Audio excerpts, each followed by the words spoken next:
Ferdinando Nicola Sacco and Bartolomeo Vanzetti were anarchists who were convicted of murdering two men during a 1920 armed robbery in South Braintree, Massachusetts.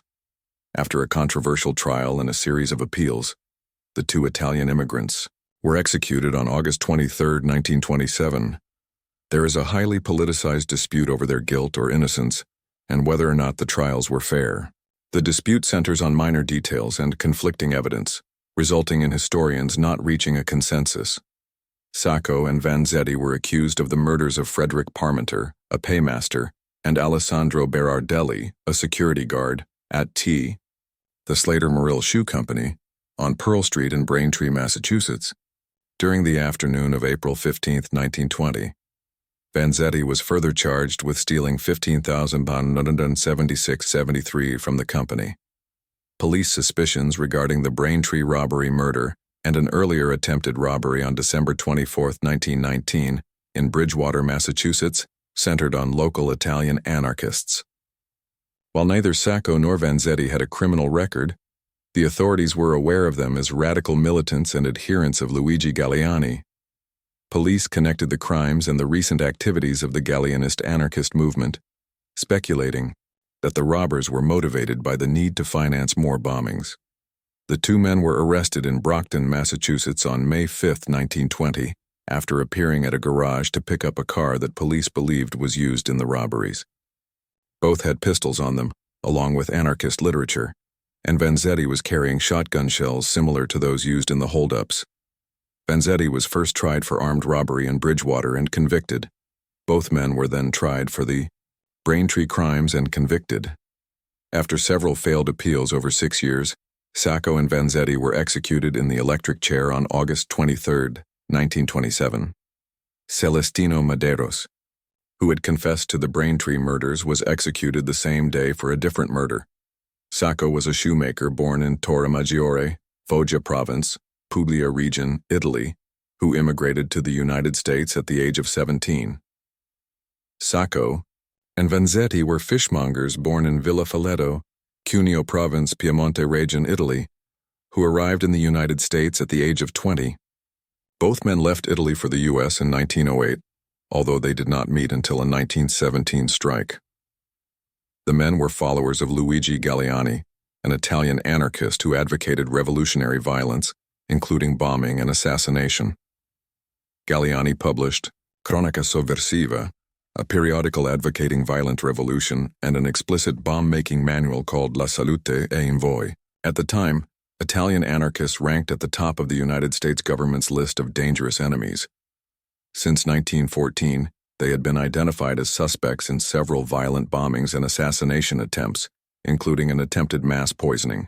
Publication of Cronaca Sovversiva was suppressed in July 1918, and the government deported Galleani and 8 of his closest associates on June 24, 1919. Remaining Galleanists either sought to avoid arrest by becoming inactive or going underground, or remained active. For 3 years, perhaps 60 Galleanists waged an intermittent campaign of violence against U.S. politicians, judges, and other federal and local officials, especially those who had supported the deportation of alien radicals. Among the dozen or more violent acts was the bombing of U.S. Attorney General A. Mitchell Palmer's home on June 2, 1919. In that incident, one Galleanist, Carlo Valdonocci, a former editor of Cronaca Sovversiva and an associate of Sacco and Vanzetti, was killed. The bomb intended for Attorney General Palmer exploded in Valdonocci's hands. Radical pamphlets entitled Plain Words, signed the Anarchist Fighters, were found at the scene of this and several other midnight bombings that night. Several Galleanist associates were suspected or interrogated about their roles in the bombing incidents. 2 days before Sacco and Vanzetti were arrested, a Galleanist, Andrea Salcedo, fell from the offices of the Justice Department's Bureau of Investigation on 15 Park Row in New York City. Salcedo worked in the Canzani print shop in Brooklyn, where federal agents traced the Plain Words leaflet. People speculated on whether or not Salcedo committed suicide after interrogation by the Bureau of Investigation, or was pushed out of the window by the only other occupant in the locked room, Roberto Elia, a fellow Galleanist. Roberto Elia himself was later deposed in the inquiry, and testified that Salcedo had committed suicide for fear of betraying the others, portraying himself as the strong one who had resisted. According to one anarchist writer, Carlo Tresca, Elia changed his story, later stating that federal agents had thrown Salcedo out the window. Whatever caused Salcedo's death, the outcome was a disaster for the Bureau, which had lost a potential court witness and the source of information. The Galleanists knew that the Bureau of Investigation had held Salcedo and may have talked to authorities. Rumors swirled in the anarchist community that Salcedo had made important disclosures concerning the bomb plot of June 2nd. The Galleanist plotters realized they would have to go underground and dispose of incriminating evidence. After their arrest, Sacco and Vanzetti were found to have correspondence with several Galleanists. One letter warned Sacco to destroy all mail after reading. On April 16th, one day after the robbery, the Federal Immigration Service called local Police Chief Michael E. Stewart to discuss Galleanist anarchist Ferruccio Coacci, whom he had arrested on their behalf 2 years earlier. Coacci had succeeded in postponing his deportation until April 15, 1920, the day of the Braintree holdup. The FIS asked Stewart to investigate Coacci's excuse that he had failed to report for deportation because his wife had fallen ill. Stewart sent 2 police officers to Coacci's house on April 16th. They found Coacci's wife in good health. Coacci insisted on being arrested for immediate deportation. As he had an alibi for the robbery, his time card showed he was at work on April 15th. He was deported on April 18th. Suspicious, Stewart returned to the Coacci residence on April 20th, where he found Mike Boda, an alias of Mario Buda, the chief Galleanist bomb maker, renting the house. Buda volunteered that Coacci's wife had left in a hurry. Under questioning, Buda admitted owning a .32 caliber Spanish automatic pistol and possessing a diagram of a Savage automatic, such as the one used in the murders. Buda said he owned a 1914 Oakland automobile which was being repaired. Police believed that 2 cars had been stored at the now empty Coacci garage and suspected that a Buick and a smaller vehicle were used during the holdup.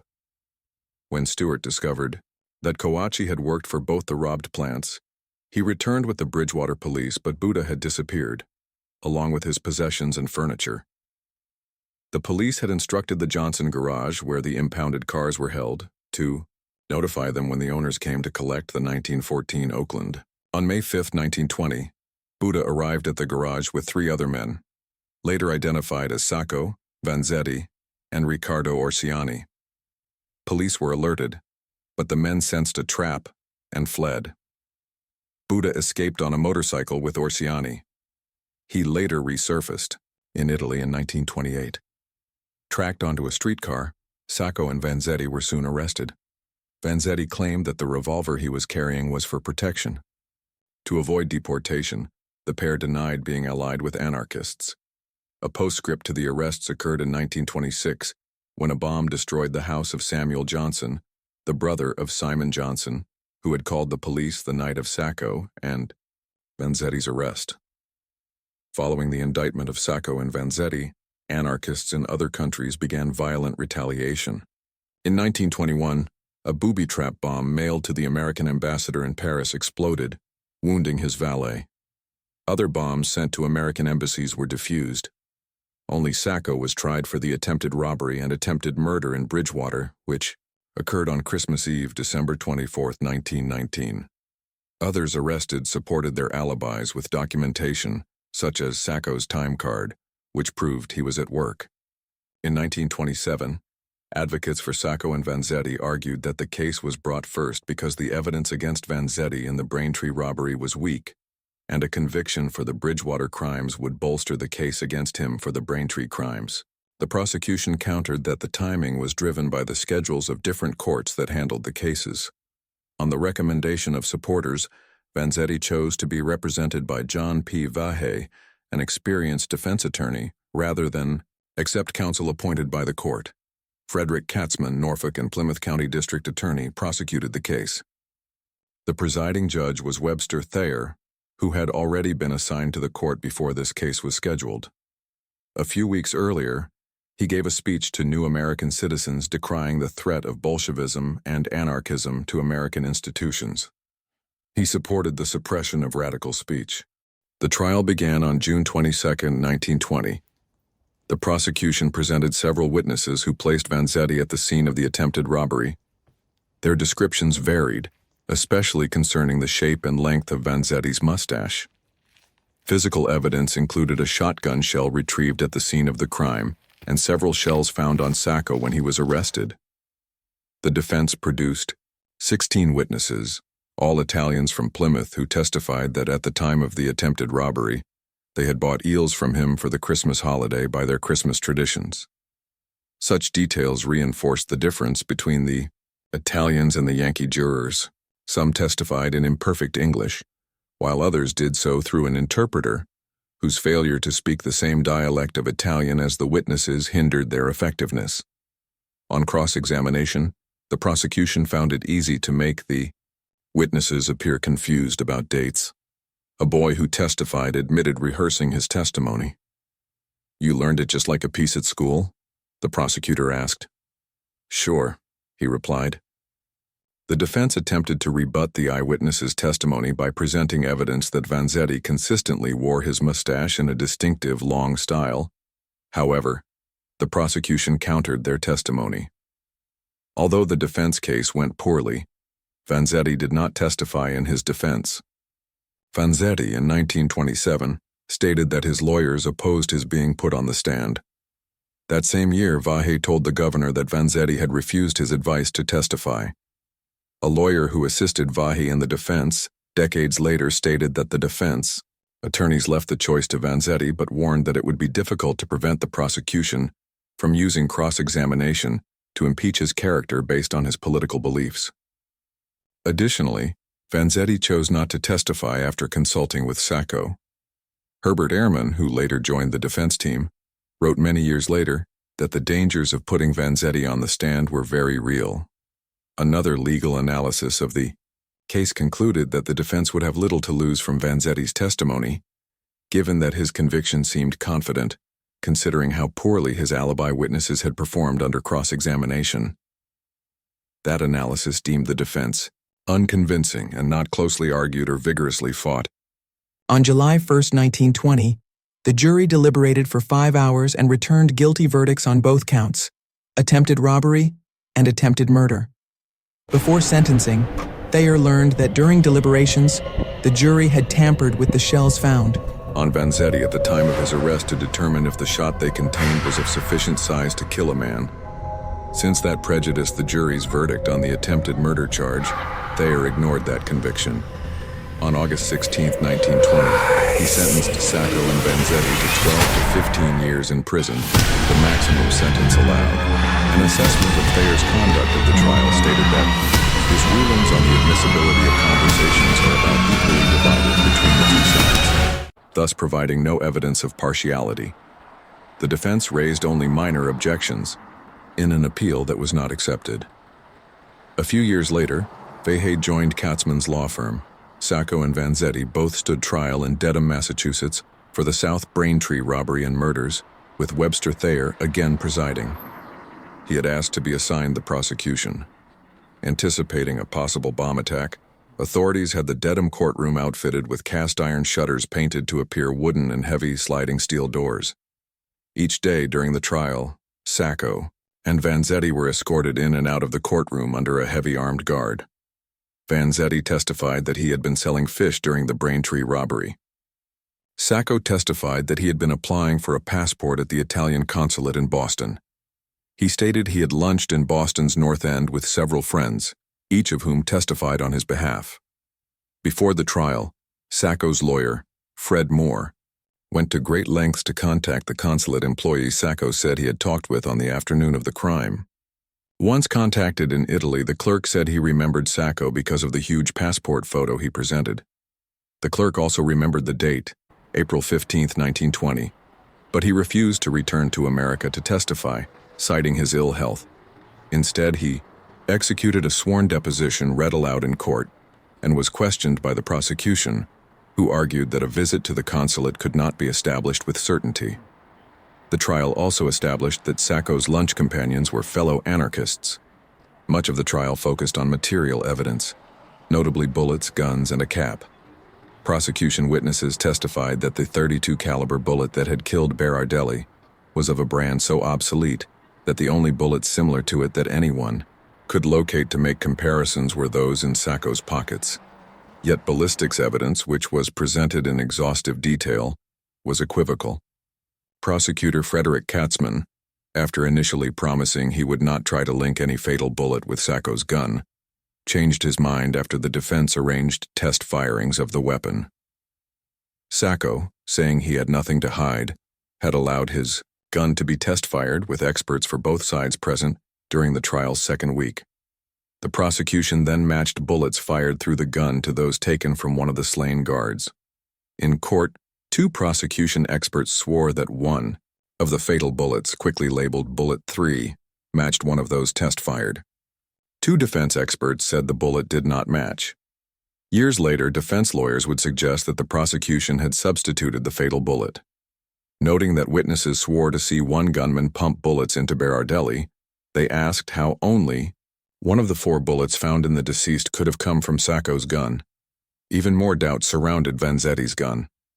Since all of the bullets found at the scene were .32 caliber, and Vanzetti's gun was .38 caliber, there was no direct evidence tying Vanzetti's gun to the crime scene. The prosecution claimed it had initially belonged to the slain guard, and that it had been stolen during the robbery.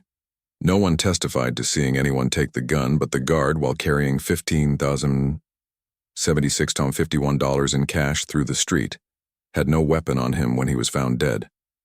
The prosecution traced the gun to a Boston repair shop where the guard had dropped it off a few weeks before the murder. The defense, however, was able to raise doubts, noting that the repair shop had no record of the gun ever being picked up, and that the guard's widow had told a friend that he might not have been killed had he claimed his gun. Still, the jury also believed this link. The prosecution's final piece of evidence was a floppy-eared cap, claimed to have belonged to Sacco. Sacco tried on the cap in court, but according to 2 newspaper sketch artists who drew cartoons the next day, it was too small and sat high on his head. However, Katzman insisted that the cap fit Sacco and continued to refer to it as his. Further controversy clouded the prosecution witnesses who identified Sacco at the scene of the crime. One, a bookkeeper named Mary Splain, precisely described Sacco as the man she saw firing from the getaway car. Yet cross-examination revealed that Splain had refused to identify Sacco at the inquest and had seen the getaway car for only a second, from nearly a half-block away, while a few others singled out Sacco or Vanzetti as the men they had seen at the crime scene. Far more witnesses, both prosecution and defense, refused to identify them. After deliberating for 3 hours, then breaking for dinner, the jury returned guilty verdicts. Supporters later insisted Sacco and Vanzetti had been convicted for their anarchist views, yet every juror insisted that anarchism had played no part in their decision. First-degree murder in Massachusetts was a capital crime. Sacco and Vanzetti were, therefore, bound for the electric chair unless the defense could find new evidence. The verdicts and the likelihood of death sentences immediately roused international opinion. There were demonstrations in 60 Italian cities, and a flood of mail was sent to the American embassy in Paris. Demonstrations followed in several Latin American cities. Anatole France, a veteran of the campaign for Alfred Dreyfus and recipient of the 1921 Nobel Prize for Literature, wrote an appeal to the American people. The death of Sacco and Vanzetti will make martyrs of them and cover you with shame. You are a great person. You ought to be just people. The Sacco-Vanzetti Defense Committee was formed on May 9, 1920, immediately following the arrests by a group of fellow anarchists headed by Vanzetti's 23-year-old friend, Aldino Felicani. Over the next 7 years, it raised $300,000. Fred Moore drew on his funds for his investigations. However, differences arose when Moore attempted to determine who had committed the South Braintree crimes, despite objections from anarchists that he was doing the government's work.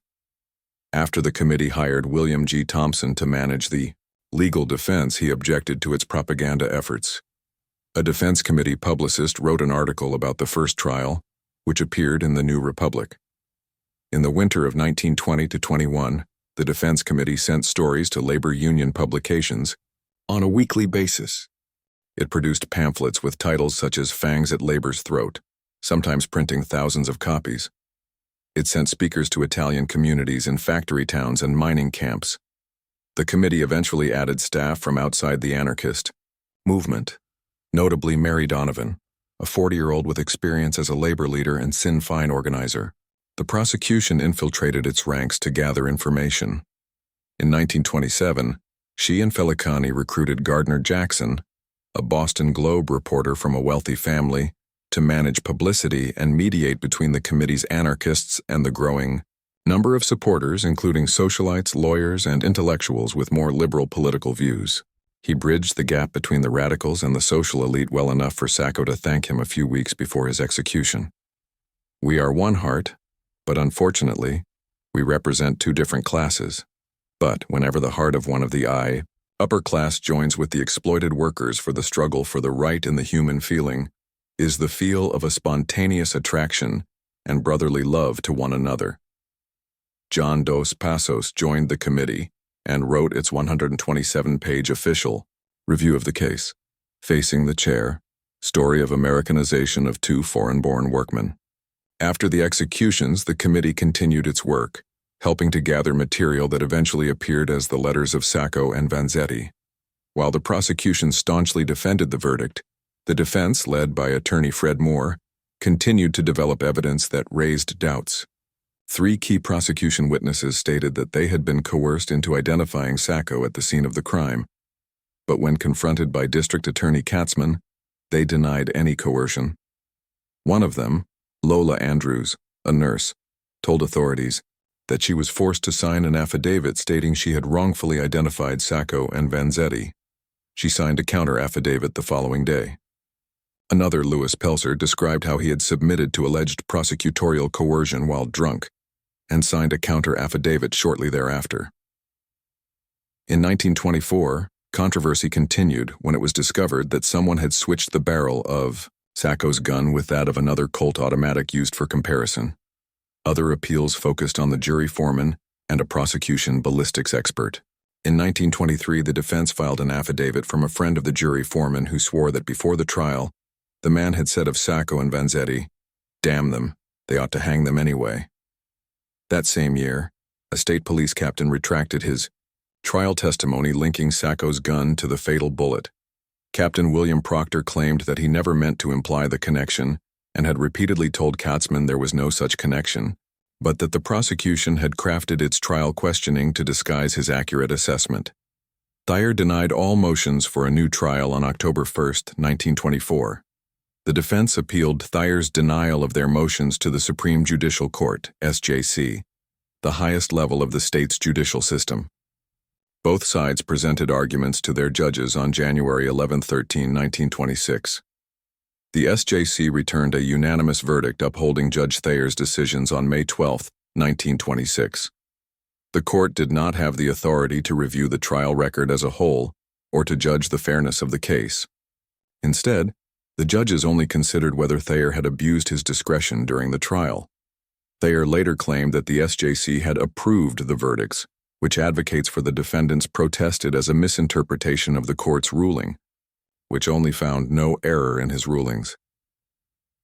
In November 1925, Celestino Madeiros, an ex-convict awaiting a murder trial, confessed to committing the Braintree crimes. He absolved Sacco and Vanzetti of participation. In May, once the SJC had denied their appeal and Madeiros was convicted, the defense investigated the details of Madeiros's story. Police interviews led them to the Morelli gang based in Providence, Rhode Island. They developed an alternative theory of the crime based on the gang's history of shoe factory robberies, connections to a car similar to the one used in Braintree, and other details. Gang leader Joe Morelli bore a striking resemblance to Sacco. The defense filed a motion for a new trial based on the Madeiros confession on May 26, 1926. In support of their motion, 64 affidavits were included. The prosecution countered with 26 affidavits. When Thayer heard the arguments on September 13, 1926, the defense, along with its Madeiros-Morelli theory of the crime, charged that the U.S. Justice Department was aiding the prosecution by withholding information obtained during its investigation of the case. Attorney William Thompson made an explicitly political attack. A government which has come to value its secrets more than it does the lives of its citizens has become a tyranny, whether you call it a republic, a monarchy, or anything else. Judge Thayer denied this motion for a new trial on October 23, 1926.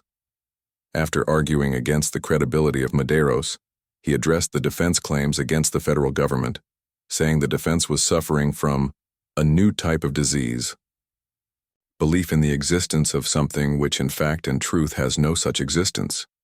3 days later, the Boston Herald responded to Thayer's decision by reversing its long-standing position and calling for a new trial. Its editorial, "We Submit," earned its author a Pulitzer Prize. No other newspapers followed suit. The defense appealed again to the Supreme Judicial Court and presented their arguments on January 27-28, 1927. While the judges were considering this appeal, Harvard law professor and future Supreme Court Justice Felix Frankfurter published an article in the Atlantic Monthly arguing for a retrial. He noted that the SJC had already taken a narrow view of its authority when considering the first appeal and called upon the court to review the entire case record. He called their attention to Thayer's lengthy statement that accompanied his denial of the Madeiros appeal, describing it as a farrago of misquotations, misrepresentations, suppressions, and mutilations, honeycombed with demonstrable errors. The Supreme Judicial Court denied the Madeiros appeal on April 5, 1927. Summarizing the decision, the New York Times stated that the SJC had determined the judge had the right to rule as he did, but that the SJC did not deny the validity of the new evidence. Many famous socialists and intellectuals campaigned for a retrial, but to no avail. John Dos Passos came to Boston to cover the case as a journalist, stayed to author a pamphlet called Facing the Chair, and was arrested in a demonstration on August 10, 1927, along with Dorothy Parker. After being arrested while picketing the State House, Edna St. Vincent Millay pleaded her case to the governor and then wrote an appeal. "I cry to you with a million voices. Answer our doubt. There is a need in Massachusetts for a great man tonight." Others who wrote to Fuller or signed petitions included Albert Einstein, George Bernard Shaw, and H.G. Wells. In a telegram to the governor, the president of the American Federation of Labor cited the long period intervening between the commission of the crime and the final decision of the court, as well as the mental and physical anguish which Sacco and Vanzetti must have undergone during the past 7 years.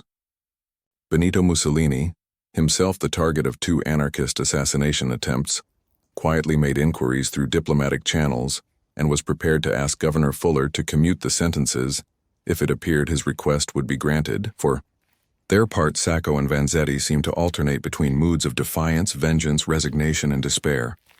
The June 1926 issue of Protesta Umana, published by their defense committee, carried an article signed by Sacco and Vanzetti that appealed for retaliation by their colleagues.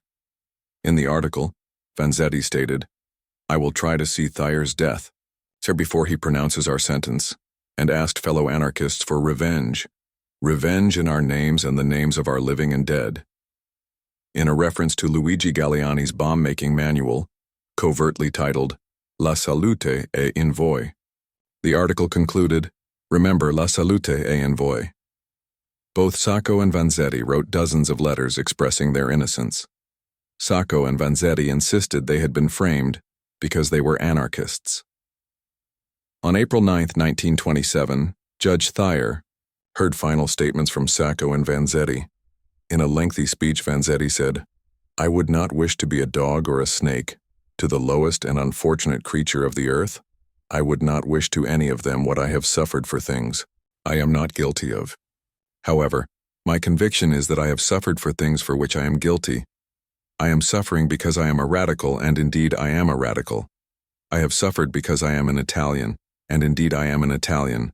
If you could execute me 2 times, and if I could be reborn 2 other times, I would live again to do what I have done already." They declared that the responsibility for the conviction rested solely with the jury's determination of guilt. The court has absolutely nothing to do with that question. He sentenced each of them to suffer the punishment of death by the passage of a current of electricity through your body during the week beginning July 10th. He twice postponed the execution date while the governor considered requests for clemency. On May 10th, a package bomb addressed to Governor Fuller was intercepted in the Boston post office.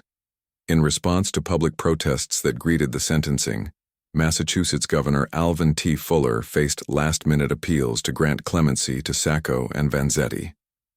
On June 1, 1927, he appointed an advisory committee of 3, President Abbott Lawrence Lowell of Harvard, President Samuel Wesley Stratton of the Massachusetts Institute of Technology, MIT, and probate judge Robert Grant.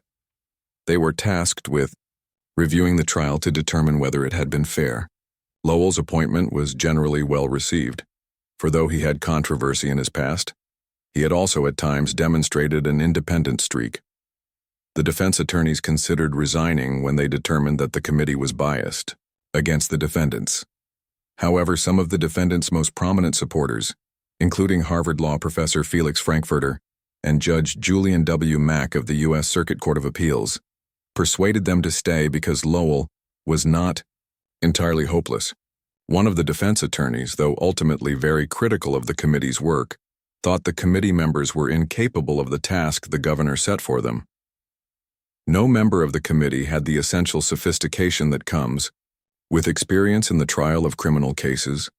The high positions in the community held by the members of the committee obscured the fact that they were not qualified to perform the difficult task assigned to them. He also thought that the committee, particularly Lowell, imagined it could utilize its fresh and more powerful analytical abilities to outperform the efforts of those who had worked on the case for years, even uncovering evidence of guilt that professional prosecutors had previously discarded. Grant was another notable establishment figure, serving as a probate court judge from 1893 to 1923, an overseer of Harvard University from 1896 to 1921, and the author of a dozen popular novels. Some criticized Grant's appointment to the committee, with one defense lawyer saying he had a black-tie class concept of life around him, but Harold Lasky, in a conversation at the time, found him moderate. Others cited evidence of xenophobia in some of his novels, references to riffraff, and a variety of racial slurs. His biographer allows that he was not a good choice, not a legal scholar, and handicapped by age. Stratton, the one member, who was not a Boston Brahmin, maintained the lowest public profile of the three and spoke rarely during the hearings. In their earlier appeals, the defense was limited to the trial record. The governor's committee, however, was not a judicial proceeding, so Judge Thayer's comments outside the courtroom could be used to demonstrate his bias. Once, Thayer told reporters that no long-haired anarchist from California can run this court. According to the affidavits of eyewitnesses, Thayer also lectured members of his clubs, calling Sacco and Vanzetti Bolsheviki, and stating that he would get them good and proper. In 1924, Thayer confronted a Massachusetts lawyer at Dartmouth, his alma mater, and said, "Did you see what I did with those anarchistic bastards the other day? I guess that will hold them for a while. Let them go to the Supreme Court now and see what they can get from them." The committee was aware that following the verdict, Boston Globe reporter Frank Sibley, who had covered the trial, wrote a protest to the Massachusetts Attorney General condemning Thayer's blatant bias. Thayer's behavior, both inside the courtroom and outside of it, had become a public issue, with the New York World attacking Thayer as an agitated little man looking for publicity and utterly impervious to the ethical standards one has the right to expect of a man presiding in a capital case. After 2 weeks of hearing witnesses and reviewing evidence, the committee determined that the trial had been fair and a new trial was not warranted. They also assessed the charges against Thayer. Using words provided by Judge Grant, their criticism was direct. He ought not to have talked about the case off the bench, and doing so was a grave breach of judicial decorum. However, they also found some charges about his statements unbelievable or exaggerated, and they determined that anything he might have said had no impact on the trial. The panel's reading of the trial transcript convinced them that Thayer had tried to be scrupulously fair. The committee also reported that the trial jurors were almost unanimous in praising Thayer's conduct of the trial. A defense attorney later noted ruefully that the release of the committee's report abruptly stilled the burgeoning doubts among the leaders of opinion in New England. Supporters of the convicted men denounced the committee. Harold Lasky said the decision represented Lowell's loyalty to his class. On August 15, 1927, with the executions scheduled for midnight on the 22nd, a bomb exploded at the home of one of the Dedham jurors. On Sunday, the 21st, more than 20,000 protesters assembled on Boston Common. In their cells at Charlestown State Prison, both Sacco and Vanzetti refused a priest several times on their last day. Their attorney, William Thompson, asked Vanzetti to make a statement opposing violent retaliation for his death, and they discussed forgiving one's enemies. Celestino Madeiros, whose execution had been delayed in case his testimony was required at another trial of Sacco and Vanzetti, was executed first. Sacco was next and went quietly to the electric chair, then shouted, "Viva anarchic!" and "Farewell, mia madre."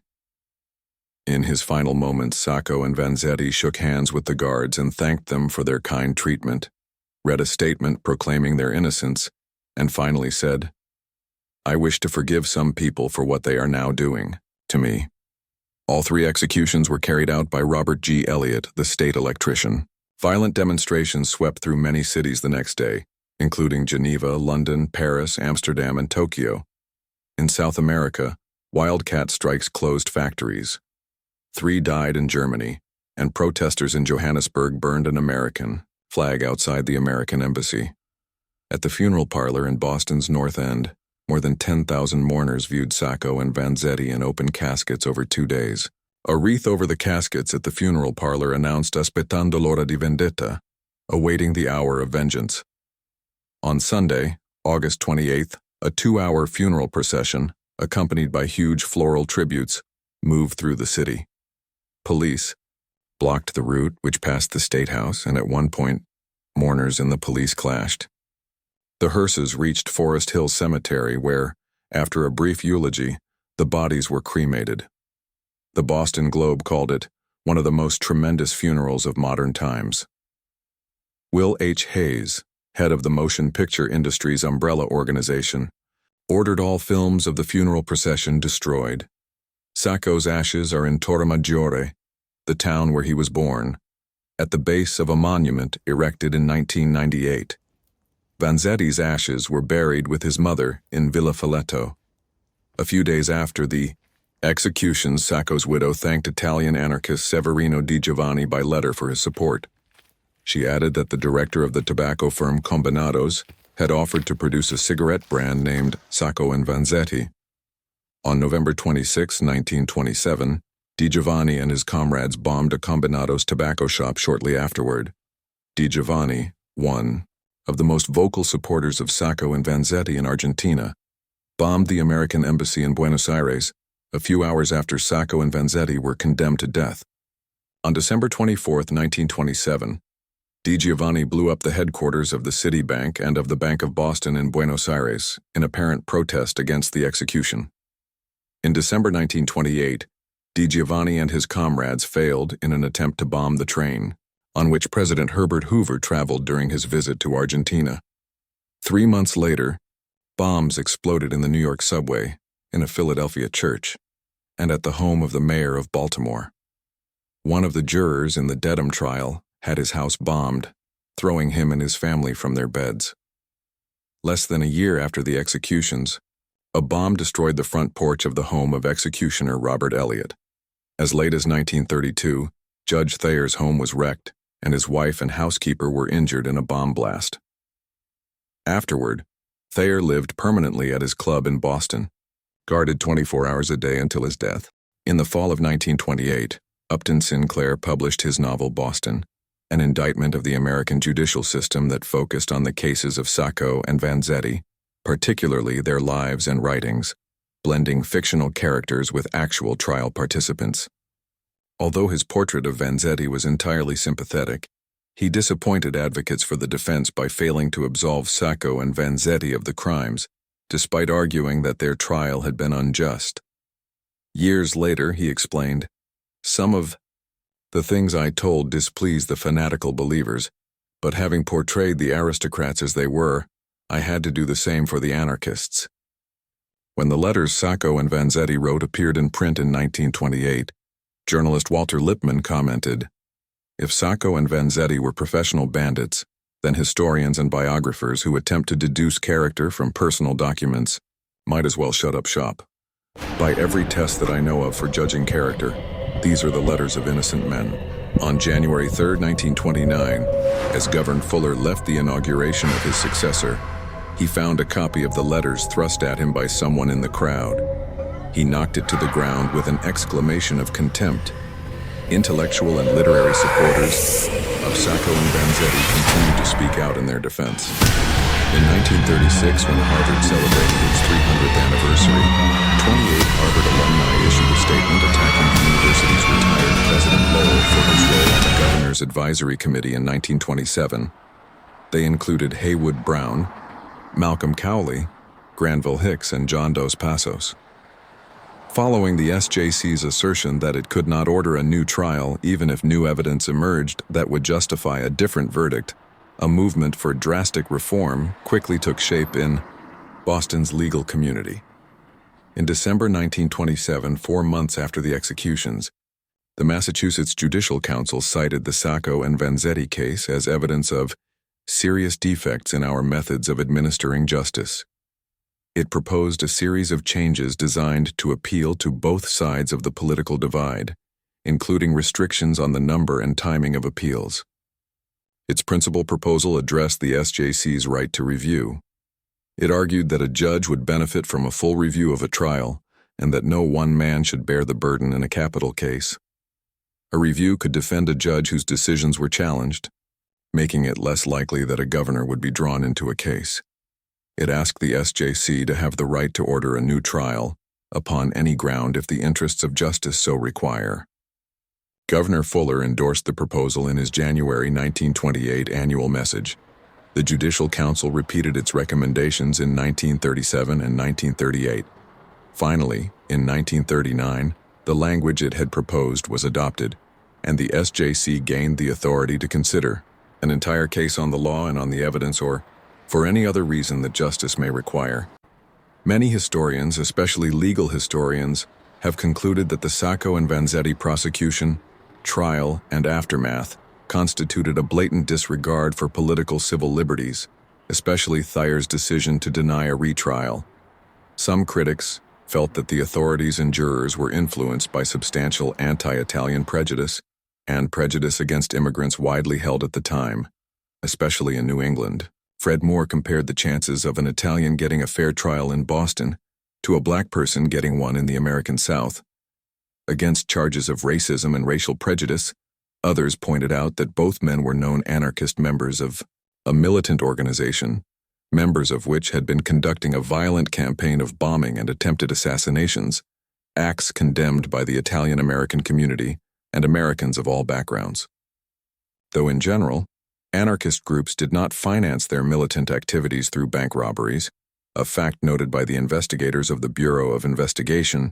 This was not true of the Galleanist group, as Mario Buda readily admitted to an interviewer. Andavamo, apprenderli c'erano, meaning factories and banks. Others believed that the government was prosecuting Sacco and Vanzetti for the robbery murders as a convenient excuse to put a stop to their militant activities, as Galleanists, whose bombing campaign at the time posed a lethal threat, both to the government and to many Americans. Faced with a secretive underground group whose members resisted interrogation and believed in their cause, federal and local officials using conventional law enforcement tactics had been repeatedly stymied in their efforts to identify all members of the group or to collect enough evidence for a prosecution. Most historians believe that Sacco and Vanzetti were involved to some extent in the Galleanist bombing campaign, although their precise roles have not been definitively determined. The Galleanist bomb maker Mario Buda reportedly told a friend in 1955, "In the fall of 1928, Upton Sinclair published his novel Boston, an indictment of the American judicial system that focused on the cases of Sacco and Vanzetti, particularly their lives and writings, blending fictional characters with actual trial participants. Although his portrait of Vanzetti was entirely sympathetic, he disappointed advocates for the defense by failing to absolve Sacco and Vanzetti of the crimes, despite arguing that their trial had been unjust. Years later, he explained, "Some of the things I told displeased the fanatical believers, but having portrayed the aristocrats as they were, I had to do the same for the anarchists." When the letters Sacco and Vanzetti wrote appeared in print in 1928, journalist Walter Lippmann commented, "If Sacco and Vanzetti were professional bandits, then historians and biographers who attempt to deduce character from personal documents might as well shut up shop. By every test that I know of for judging character, these are the letters of innocent men." On January 3, 1929, as Governor Fuller left the inauguration of his successor, he found a copy of the letters thrust at him by someone in the crowd. He knocked it to the ground with an exclamation of contempt. Intellectual and literary supporters of Sacco and Vanzetti continued to speak out in their defense. In 1936, when Harvard celebrated its 300th anniversary, 28 Harvard alumni issued a statement attacking the university's retired President Lowell for his role on the Governor's Advisory Committee in 1927. They included Haywood Brown, Malcolm Cowley, Granville Hicks, and John Dos Passos.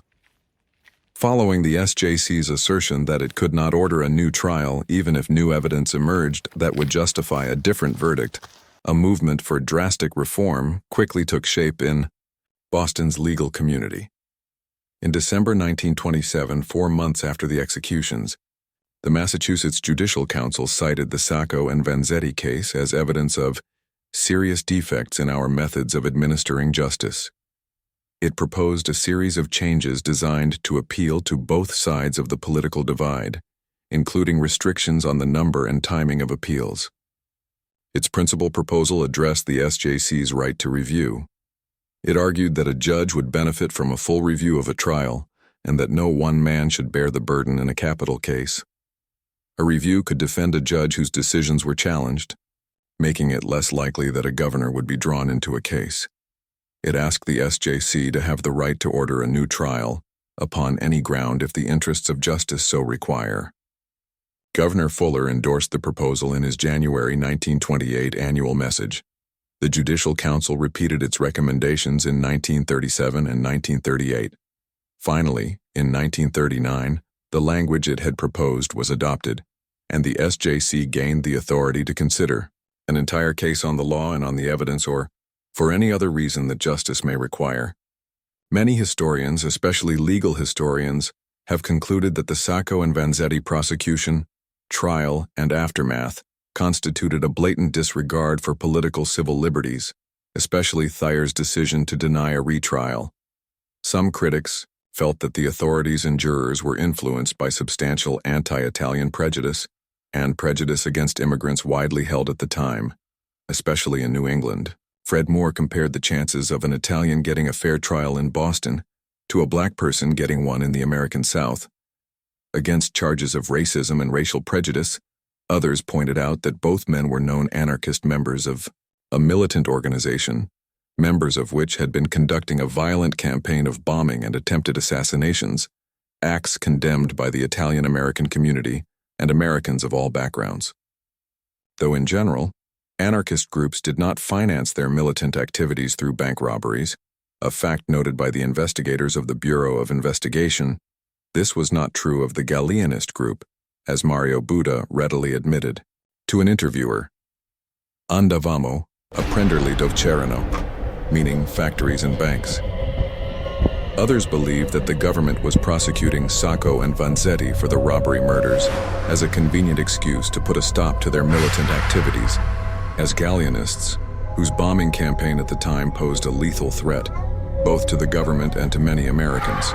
Faced with a secretive underground group whose members resisted interrogation and believed in their cause, federal and local officials using conventional law enforcement tactics had been repeatedly stymied in their efforts to identify all members of the group or to collect enough evidence for a prosecution. Most historians believe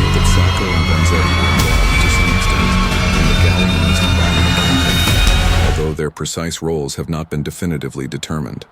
The Galleanist bomb maker Mario Buda reportedly told a friend in 1955. In 1941, anarchist leader Carlo Tresca, a member of the Sacco and Vanzetti Defense Committee, told Max Eastman, "Sacco was guilty, but Vanzetti was innocent." After The Nation and the New Republic refused to publish Eastman's revelation, it was published in an article in the National Review in 1961. Later, others would confirm being told the same information by Tresca labor organizer Anthony Ramuglia, an anarchist in the 1920s, stated in 1952 that a Boston anarchist group had asked him to serve as a false alibi witness for Sacco. After agreeing, he remembered that he had been in jail on the day in question, so he was unable to testify. Both men had previously fled to Mexico, changing their names to evade draft registration, a fact the prosecutor in their murder trial used to demonstrate their lack of patriotism, and which they were not allowed to rebut. Sacco and Vanzetti's supporters would later argue that the men fled the country to avoid persecution and conscription, their critics to escape detection and arrest for militant and seditious activities in the United States. But a later Italian, History of Anarchism, reported the reminiscences of one of their political allies who said, "Several dozen Italian anarchists left the United States for Mexico. Some have suggested they did so because of cowardice. Nothing could be more false." The idea to go to Mexico arose in the minds of several comrades who were alarmed by the prospect that remaining in the United States would subject them to forcible restraint from leaving for Europe, where the revolution that had erupted in Russia in February promised to spread across the continent. In October 1961, ballistic tests were conducted using improved technology with Sacco's Colt automatic.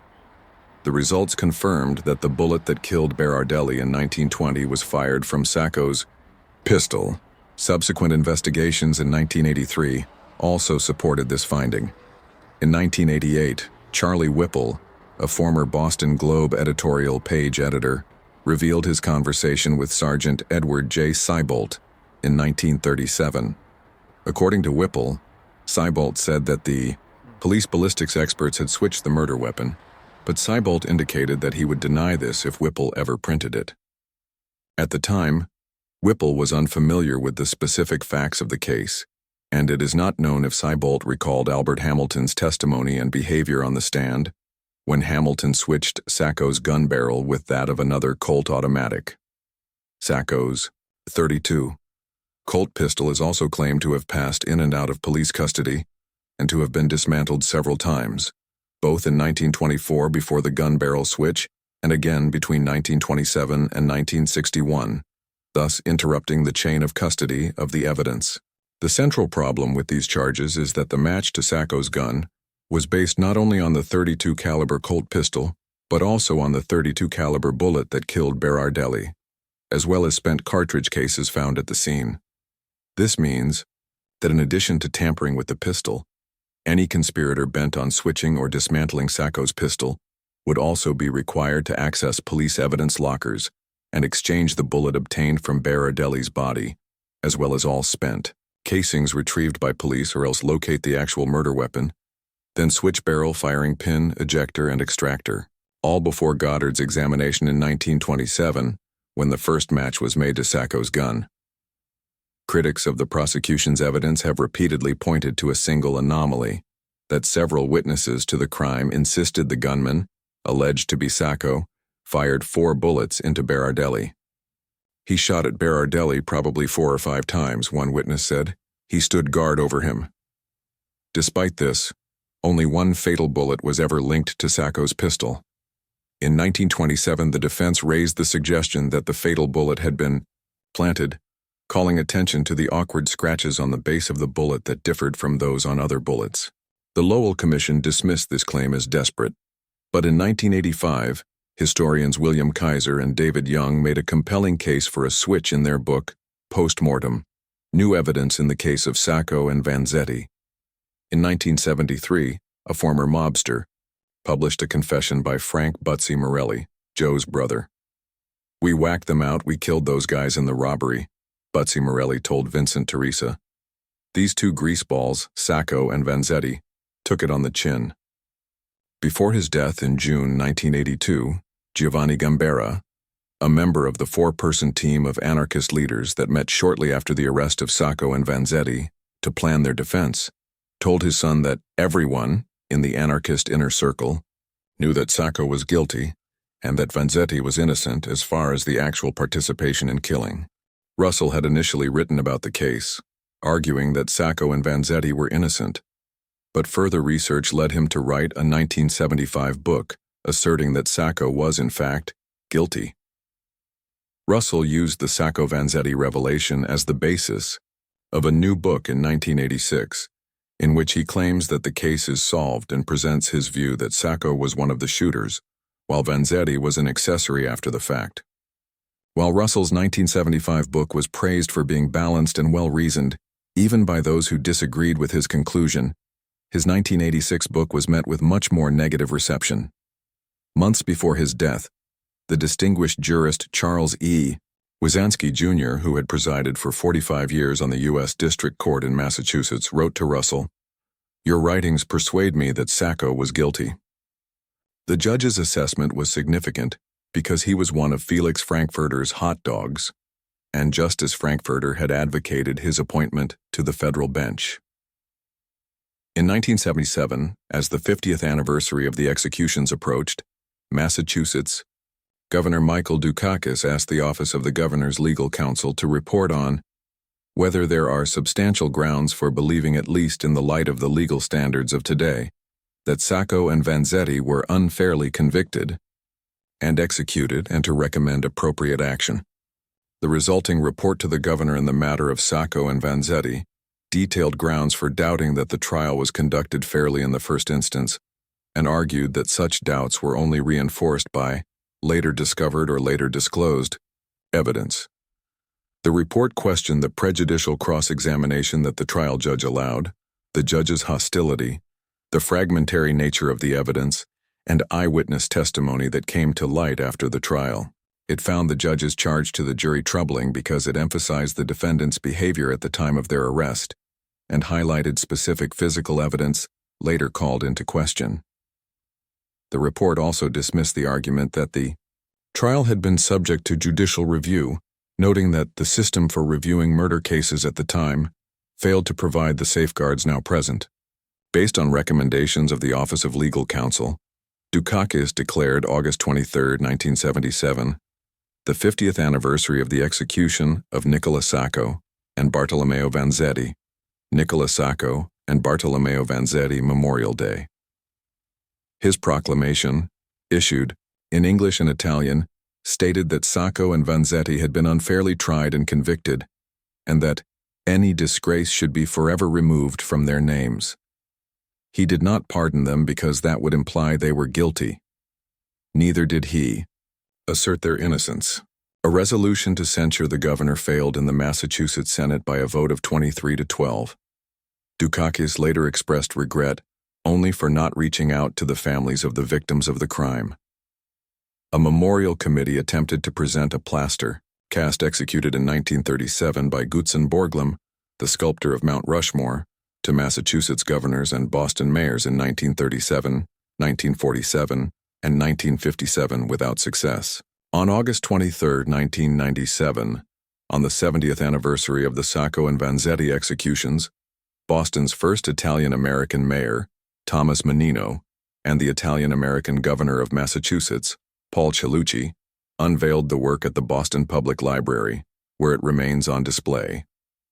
The city's acceptance of this artwork is not intended to reopen the debate about the guilt or innocence of Sacco and Vanzetti, Menino said.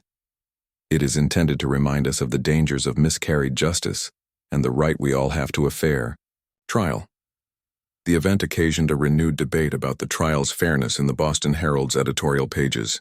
There is also a mosaic mural of the trial of Sacco and Vanzetti on the main campus of Syracuse University. The Sacco and Vanzetti Century was not a military unit, but rather an American anarchist group associated with the Durruti column that fought in the Spanish Civil War. Many objects in the former USSR are named after Sacco and Vanzetti, for example, a beer production facility in Moscow, a kolkhoz in the Donetsk region of Ukraine, and an apartment complex in Yekaterinburg.